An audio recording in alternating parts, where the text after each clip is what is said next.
একটা বিষয় দেখাই আপনাদেরকে। এখানে একটু হালকা ছোট একটা পুকুর মতো, পুকুর না, একটু কেমন পানি, একটু বেশি বড় না, এরিয়াটা বেশ ছোট। এখানে শাপলা পাতা, এখনো কোনো শাপলার ফুল আসেনি, হয়তো আসবে কিছুদিন পরে। আর এখানে ব্যাঙের ছা অনেক অনেক অনেক অনেক অনেক, ওই দেখেন, এই যে ওই যে কালো কালো একদম গিজ গিজ করতেছে, এগুলা সব ব্যাঙের ছাতা, ব্যাঙের ছা। হ্যাঁ, এগুলা এসে কোরিয়ানরা হা হয়ে তাকায়। আপনার এখনো ফুল ফুটেনি, এখানে ফুল ফুটলে মনে হয় সব পাগল হয়ে যাবেন। দু একটা ফুল বের হইছে, আর এর ভিতরে কিন্তু মাছ আছে, দেখেন একদম।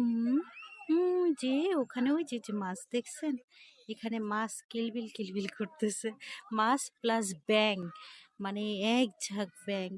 এই সবাই এসে এটা দেখতেছে আর অবাক হচ্ছে, সব হা হা করতেছে। এই তো অবস্থা। আর আমাদের বাংলাদেশে যদি শাপলার বিল টিল দেখে তাহলে তো এরা একদম পুরো